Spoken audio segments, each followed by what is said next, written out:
Bonjour et bienvenue sur le Fauteuil Rose. Avant de vous présenter mon invité, j'aimerais que vous pensiez à vous abonner sur le podcast Le Fauteuil Rose. Parce que comme vous pouvez le voir, il y a beaucoup de personnes qui regardent mais qui s'abonnent pas. Et on a besoin de vous pour continuer à faire vivre ce podcast qui met l'humain en avant, qui met des parcours inspirants en avant. Et peut-être un jour, ça sera vous qui passera au micro du podcast Le Fauteuil Rose. Donc n'hésitez pas à vous abonner et à partager ce podcast.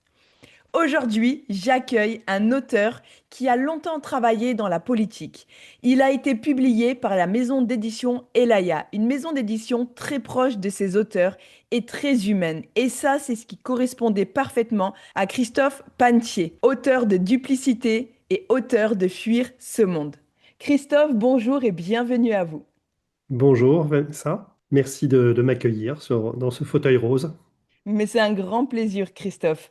Christophe, dites-nous, du coup, qui êtes-vous? Je vais un petit peu résumer votre parcours d'auteur. Vous êtes également dans la politique, mais on aimerait savoir un petit peu comment vous pouvez vous présenter. Alors moi j'ai un parcours avec une triple expérience, une expérience de chercheur dans le domaine des sciences politiques et sociales à l'origine, une expérience dans le domaine de l'industrie et une expérience dans le domaine des collectivités territoriales et du monde politique.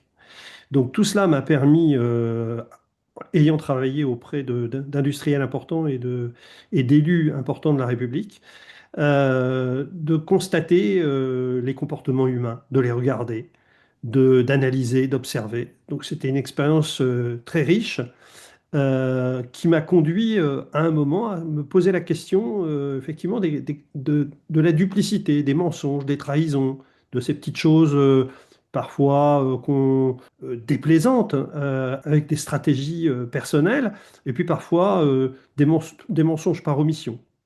C'est comme ça qu'est née Duplicité. Mais du coup, vous avez découvert le monde de l'écriture, la littérature, à travers votre parcours avec la politique, où ça faisait vraiment très longtemps que vous voulez écrire. Et racontez-nous un petit peu. Non, j'ai toujours aimé écrire. Je suis tombé dans la littérature très jeune. J'avais 5 ans, je le raconte d'ailleurs dans une des nouvelles de Fuir ce monde qui s'appelle La maison dans la dune. Et pourquoi La maison dans la dune? Parce que c'est le livre de Maxence van der Merch, qui est un auteur de l'entre-deux-guerres. Et à cette époque, quand je devais avoir 5 ans, je me suis mis à lire ce livre. Et donc 5 ans, c'est quand même très jeune pour lire un livre aussi compliqué que ça. Et puis je me suis mis à continuer à lire, passionné de littérature. Et puis j'ai écrit. J'ai commencé, j'avais 7 8 ans, par écrire des petits morceaux, des poèmes. J'ai continué, j'ai toujours écrit en fait. Sauf que dans ma carrière professionnelle, j'ai fait beaucoup de... Bon, d'abord, j'ai fait un doctorat de sciences politiques, une thèse qui fait 1200 pages, donc un ouvrage très important, très lourd, scientifiquement reconnu. Et j'ai écrit beaucoup de rapports, d'ouvrages techniques, puisque j'étais dans le monde de l'innovation technologique. J'ai écrit beaucoup de rapports techniques qui n'avaient rien à voir avec la littérature. Écrire de la littérature, évidemment, c'est complètement différent. Et puis, il y a quelques années, il y a 3 ou 4 ans, je me suis mis à suivre, j'ai eu envie vraiment d'écrire. J'ai eu l'opportunité de suivre quelques formations parce qu'on ne s'improvise pas écrivain comme ça du jour au lendemain. C'est un travail méthodologique à assurer, très profond, très puissant, et qui demande, contrairement à ce qu'on pourrait penser, de la technicité. Et donc, je me suis mis à faire ces formations et puis à écrire d'abord des petites nouvelles. D'ailleurs, un certain nombre de ces nouvelles sont issues de la première nouvelle, Anna von Stallenberg, dans Fuir ce monde. Elle est issue d'un travail qu'on nous avait donné dans le cadre d'une des formations avec Eric et Emmanuel Schmitt. Donc, c'était tout à fait passionnant. Et puis, je me suis laissé prendre. Donc, j'écris toujours, tout le temps. Eh bien, merci pour cette jolie description. Ce que vous nous avez dit est tellement vrai. C'est vrai qu'on ne peut pas dire qu'on est écrivain. Enfin, c'est un métier qui s'apprend quand même. Après, honnêtement, j'interviewe quand même beaucoup d'auteurs auto-édités et honnêtement, ils ont quand même un sacré talent. Après, c'est beaucoup de la romance, etc. Mais je dois le dire, Ils ont un talent fou. De toute façon, la créativité est là et débordante. Et donc voilà, certes, il faut apprendre, comme vous le disiez si bien, la méthodologie, mais il y a aussi cette créativité chez Bien les sûr. auteurs qui déborde énormément et qui est importante pour écrire. Elle est indispensable. Oui. Et j'ai aussi été accompagné par un auteur de thriller qui s'appelle Frédéric Lepage. Et ça a été un appui tout à fait important pour m'aider aussi dans ma démarche, dans ma réflexion, dans ma démarche un petit peu plus technique. Oui, oui, je Sans comprends très brider bien. la créativité, bien évidemment. Frédéric Lepage, il a la fabrique des mots, il me semble, hein. Fabrique des histoires, oui. Voilà, fabrique des histoires, Mhm. c'est ça, hein. Oui, oui, Mhm. oui, il est très bien. Et j'avais pris aussi sa petite formation qui coûtait pas très cher, hein, 19 euros. Et ça m'avait été très utile aussi, très, très Mhm. intéressant. Donc c'est vrai Mhm. que c'est bien d'avoir, on va dire, des points de repère comme ça. Donc je sais qu'il fait des accompagnements beaucoup plus élevés. Et il y avait cette petite formation qu'on faisait tout seul, Mhm. qui est très intéressante également d'ailleurs. Je ne sais Mhm. pas si elle est toujours d'actualité, mais en tout cas, c'est vrai que ça peut Elle est toujours fortement aider d'actualité. Oui. certains auteurs. Mhm. Elle est toujours d'actualité, mais là, c'est vrai que j'ai bénéficié de ce qui était le plus approfondi en matière de formation. Bien sûr, tout à fait. Moi, je voudrais vous demander pourquoi avoir écrit un roman plutôt qu'une nouvelle? En fait, j'ai écrit les deux parallèlement. C'est-à-dire que qui peut paraître étonnant parce que certains écrivains disent quand je suis dans un roman, je m'en sors pas, je n'en sors pas et je n'écris pas autre chose. Moi, j'ai aimé avoir cette petite porte ouverte sur l'un et sur l'autre. Et donc, j'ai fait ces deux parallèlement. J'adore la forme nouvelle parce elle est fondée sur la tension, elle est fondée sur la tension dans tous les sens du terme, hein. La tension euh, de l'histoire et en même temps la tension du lecteur qu'il faut savoir capter. Et puis le roman qui est complètement différent parce que pour le coup, il faut créer aussi des tensions à des moments très très précis. Mais en même temps, on a une liberté plus importante. Évidemment, il faut rester extrêmement rigoureux parce que quand on a toujours le risque de noyer le lecteur et de justement de lui faire perdre l'attention. Oui. Moi, pour avoir commencé votre livre que vous m'avez envoyé bien gentiment en PDF, Duplicité, je dois dire que je suis totalement transportée. Et votre écriture est très jolie, très belle. Donc, sincèrement, bravo à vous. Je voulais vous Merci. demander aussi pourquoi les éditions Elaya? Pourquoi Elaya? En fait, quand on a terminé son roman, on l'envoie à beaucoup de maisons d'édition. Et puis on a certaines fois des réponses, la plupart du temps pas de réponse parce que la concurrence est très très forte. Et puis un jour, je suis tombé sur le site des éditions Elaya et j'avoue que j'ai été très intéressé par la proximité, par ce qui s'en dégageait, c'est-à-dire de jeunes personnes très, très dynamiques, très volontaires, qui avaient envie de partager leur aventure d'éditeur. Ils en étaient encore à leur début. Ils ont été créés en octobre 2024, donc ça reste quand même tout à fait récent. Et j'ai senti chez eux la volonté d'être le plus proche possible de l'auteur et de construire avec l'auteur. Et ça, c'est quelque chose qui m'a beaucoup intéressé. Je les ai contactés et en fait, dans le contact que j'ai eu avec eux, ce qu'ils annonçaient sur le site internet était tout à fait, enfin, ce qu'ils disaient était en phase avec ce qui était écrit sur le site internet. Et C'est donc, on a important. très très vite, voilà, c'est très très important, le site internet vraiment reflétait cette proximité avec l'auteur, cette attention. Et ça s'est révélé complètement par la suite. La conception enfin, la finalisation de Duplicité et le lancement de Duplicité. Et puis après, dans Fuir ce monde. Ils sont extrêmement disponibles, ils s'investissent énormément, ils sont très attentionnés avec les auteurs, ils encouragent, ils ne laissent pas tomber. C'est une maison d'édition qui est vraiment très proche de ses auteurs. Et ça, moi, je les en remercie beaucoup. D'ailleurs, je les ai remerciés dans les deux ouvrages. Moi, ce que j'aime Une beaucoup relation maintenant d'amitié, hein. chez les éditions Elaya, ce que j'aime beaucoup, c'est que moi, j'échange un peu avec eux sur Instagram et je les trouve très humains. très exactement. sincères et je les aime beaucoup. Donc, Mm, voilà, c'était juste une petite parenthèse parce que moi, je les connais juste voilà, via les réseaux sociaux. Mais mm, vous, en tant qu'auteur, vous avez une autre approche. Et donc, ce qu'on peut en déduire et en conclure, c'est qu'ils sont très humains. Et ça, c'est mm. important. Exactement. Et c'est, moi, je préfère être dans une petite maison d'édition comme la leur, plutôt que d'être dans une grande maison d'édition où, lorsqu'on n'est pas parmi le top des ventes, bah, On n'existe finalement, pas. on est un numéro et en fait, on n'intéresse plus l'éditeur. C'est Parce que, ça. évidemment, le livre, quand il est lancé, il n'est pas sûr qu'il rencontre son lectorat. Bien sûr. Je voulais vous demander, Christophe, qu'est-ce qu'il y a derrière duplicité? Parce que pour moi, euh, je trouve que ce roman est quand même assez fort. Est-ce que vous vous retrouvez en fait dans ce roman? Est-ce que ça parle un peu des relations que vous avez peut-être côtoyées avec votre parcours dans la politique? Ça cache vraiment quelque chose? Alors, il y a toujours, quand on écrit un roman ou des nouvelles, il y a toujours une part d'expérience. Mais Duplicité, c'est réellement une fiction. C'est-à-dire que je suis parti d'une histoire que m'avait racontée un ami, mais qui n'a finalement, et le roman finalement n'a plus rien à voir avec cette histoire. Mais c'était une petite histoire, et je me suis dit, 5 ans après, elle est revenue, elle m'est revenue à l'esprit, et c'est comme ça que j'ai repris cette idée-là, et j'ai construit une histoire en prenant en compte cette idée. Après, il y a toute une démarche.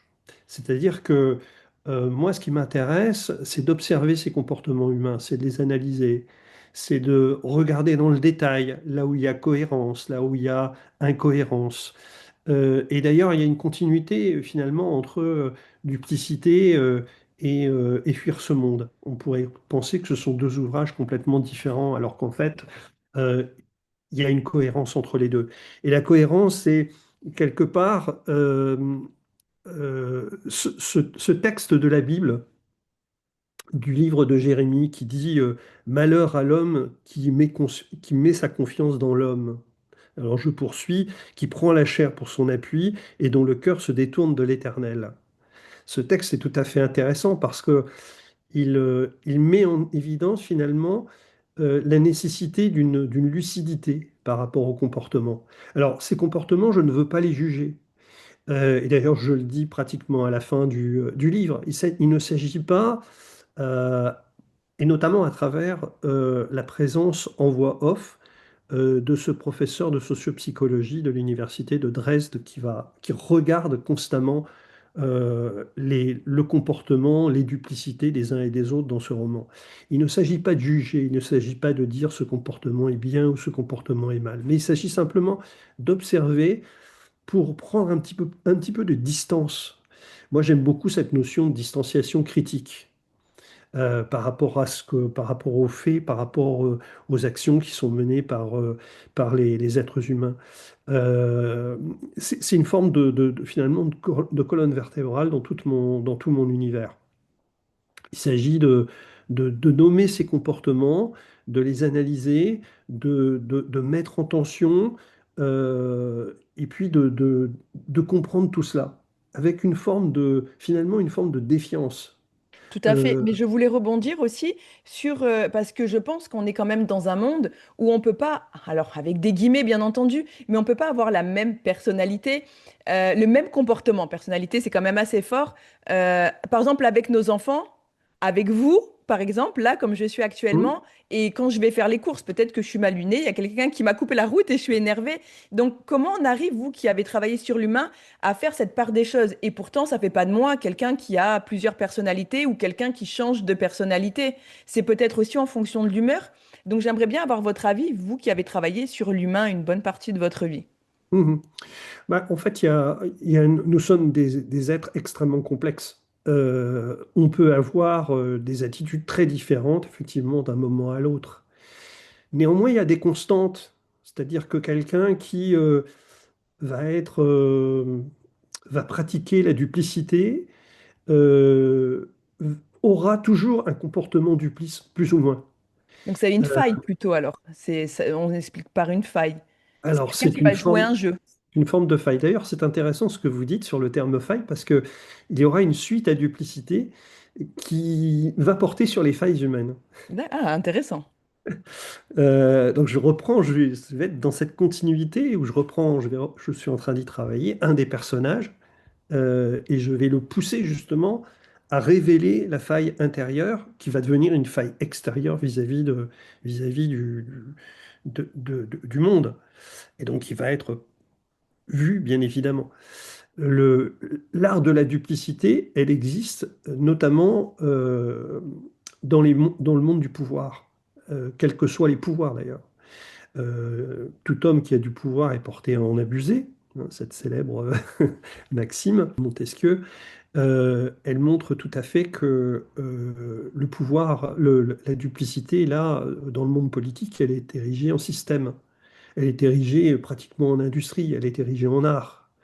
Et donc, on a des gens qui, sans même s'apercevoir qu'ils sont duplices, pratiquent la duplicité. C'est devenu complètement consubstantiel à leur être. Ça, c'est fou quand même de pratiquer la duplicité sans savoir que. Oui, oui, Ça tout à paraît fait, fou. bien sûr, bien sûr. Bah, parce que la duplicité, elle est tellement prégnante, elle a tellement envahi l'esprit de la personne euh, qu'il ne pense plus que comme ça. Donc en fait, il s'en rend pas compte. Pra- Alors, il peut s'en rendre compte, ce qui est encore pire, Oui, oui, c'est mais il vrai. peut aussi ne pas s'en rendre compte. La dernière nouvelle de Fuir ce monde clôt l'ensemble de l'ouvrage. Et vous, si vous lisez, vous le verrez, elle s'appelle Les chaussettes rouges. Elle parle dans un premier temps de Donald Trump, Mhm. qui pratique l'art de la duplicité à l'échelle industrielle. Dans C'est toute sa splendeur, devenu, hein. c'est dans toute sa splendeur. Euh, alors, j'ai eu cette idée un jour, enfin une nuit d'ailleurs, hein. C'était Donald Trump qui m'appelle et qui me dit, ah, Christophe Pentier, vous avez fait un formidable roman là, qui s'appelle Duplicité. Je m'interroge, je pense dans un premier temps que c'est une erreur ou un canular. Et en fait, ça n'est pas un canular. Ça n'est pas un canular. Et il m'invite à la Maison Blanche et il m'explique que la duplicité pour lui est au cœur de sa stratégie et qu'il veut me recruter comme expert en duplicité. Waouh. Alors évidemment, alors, je suis complètement bouleversé par ça, surtout qu'arrive J.D. Vance, qui lui me dit carrément, parce que Trump était encore relativement affable, me dit carrément, écoutez, on n'en a rien à foutre de votre roman, nous, ce qui vous intéresse, ce qui nous intéresse, nous, c'est votre compétence en matière de duplicité. Parce que pour nous, finalement, c'est érigé en art de gouvernance. Et donc, je joue avec ça, et finalement, je retombe à la fin, je ne veux pas évidemment donner suite à cette proposition qui m'irrite profondément. Je reviens chez moi en France, je participe à un plateau télé et il est à nouveau question de duplicité, ce qui me permet d'ailleurs, ce qui me vaut une passe d'armes avec un jeune ministre du gouvernement qui a les dents particulièrement longues. Et je retombe à la fin, je retourne chez moi et je me retrouve face à mon chat qui existe bien, qui s'appelle Pirate. Pirate est un chat tout à fait expiègle. Et en fait, le chat, on peut penser qu'il est duplice. Et en fait, c'est la figure la plus authentique, tout comme le chien d'ailleurs, hein. C'est la figure la plus authentique. C'est-à-dire que quand il n'a pas envie de vous voir, il n'a pas envie de participer à votre jeu, il n'a pas envie, il a envie de toute autre chose, il a envie d'aller dans le jardin, il a envie de faire, de vaquer à ses occupations, eh bien, il vous le fait savoir. Et là, c'est pas duplice. Donc Mais l'animal qu'on prétendait le plus duplice n'est finalement le moins duplice qui soit. c'est fou ce rêve que vous avez fait, hein. Le réveil a dû être bizarre quand même.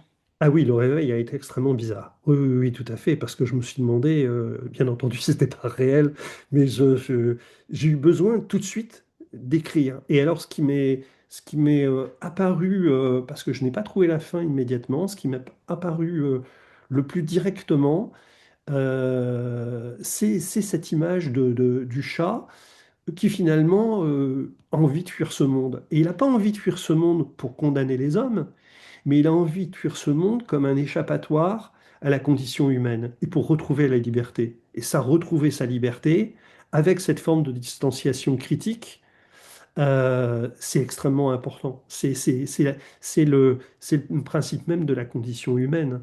On va rechercher sa liberté et en même temps, on fuit non pas parce qu'on n'a pas envie de combattre, mais parce que finalement le combat est vain.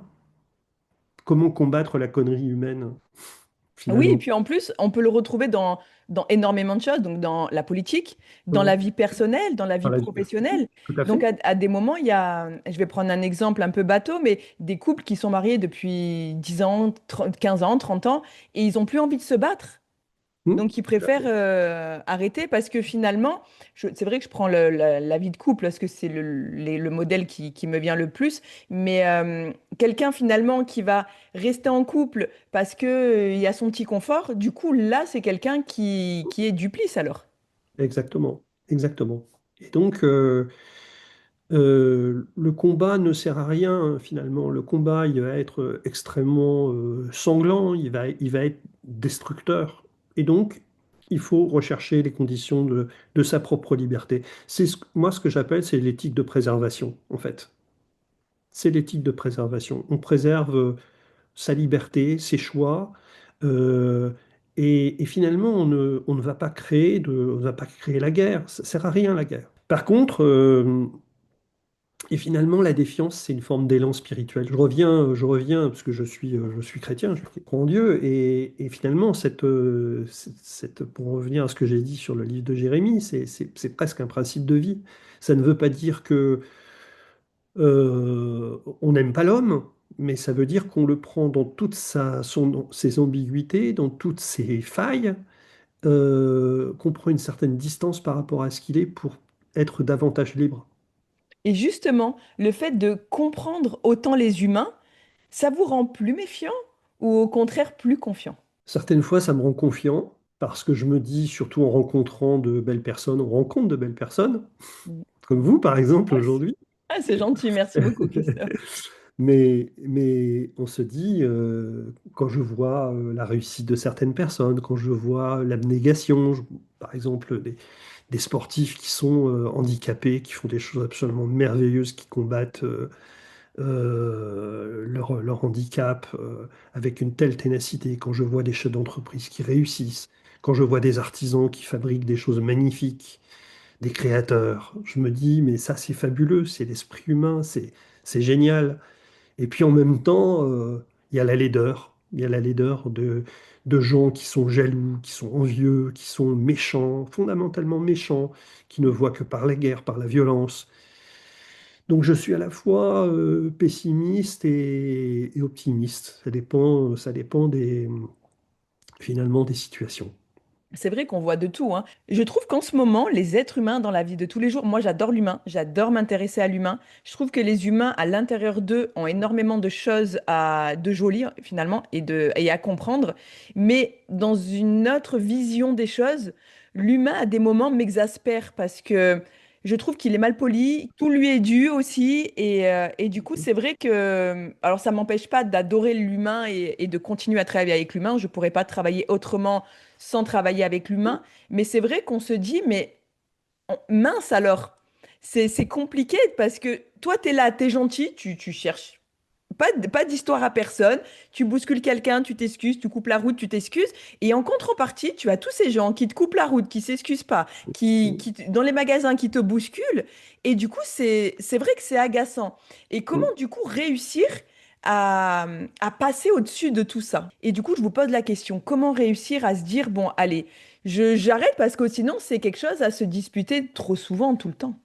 Alors je pense qu'il faut garder sa colonne vertébrale, c'est-à-dire que le respect, l'écoute, c'est important, malgré tout. Et en même temps, moi, je me réfère un peu à... J'aime beaucoup les travaux de Sylvain Tesson. Et notamment, j'ai été beaucoup inspiré par son livre, par ses livres, mais aussi, enfin, notamment par Sur les chemins noirs, qui est ce parcours qu'il fait de 1100 kilomètres à travers la France après avoir été blessé, puisqu'il est tombé d'un toit, dont il aurait sans doute pas rééchappé si on n'avait pas accompagné sur le plan médical. Euh, et ça, c'est une forme de retraite spirituelle. Moi, je crois beaucoup à ça, c'est-à-dire qu'à un moment, trouver des moments de retraite, de réflexion. Alors, soit c'est la nature, ce que Sylvain Tesson appelle les beautés du monde, c'est être face à l'océan, d'où le fait que dans Duplicité, il y a des passages face à l'océan, face à la terre, parce que je vis en partie dans un territoire qui est absolument magnifique, comme la Corse, que j'aime beaucoup. Et ça, je trouve ça extrêmement inspirant. La couverture de Duplicité a d'ailleurs été, c'est un Elle, des endroits qui elle est existe, le dos magnifique, hein. existe. Ben, en fait, c'est une photo que j'ai prise par un temps absolument pourri. Comme quoi. Il faisait vraiment très très très mauvais. C'est un endroit que j'adore parce qu'il est extrêmement sauvage. Et il y a ce banc qui est là. Et vous asseyez sur ce banc et vous avez une vue à 180 degrés sur l'océan qui est absolument superbe. Donc ce marcher pour retrouver cette quête spirituelle sur les chemins, Comme aller le dans chemin les, de Compostelle.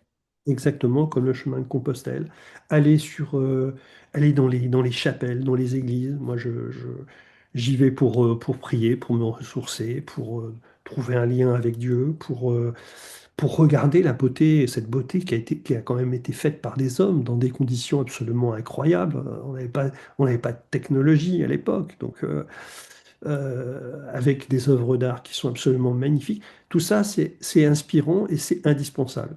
Et puis il y a la beauté littéraire. Moi, j'aime beaucoup les classiques, me plonger dans Maupassant, dans Flaubert, Balzac, André Gide, qui m'inspire beaucoup aussi, Julien Gracq, qui est l'écrivain géographe. Mais qu'est-ce Tout qui ça, vous inspire, tous ces auteurs? Alors peut-être que une certaine génération ne va pas les connaître, mais qu'est-ce qui vous apporte réellement? alors, il m'apporte d'abord une forme de quiétude. Il y a une musicalité de la langue, il y a une qualité de la langue qui est exceptionnelle. Et moi, je suis très très attaché, même si je m'estime être un nain par rapport à ces grands auteurs, je suis très attaché au ciselage de la langue française. Je suis très attaché à la qualité de la langue française. Alors parfois, on m'a reproché, on m'a dit, vous écrivez de manière désuète.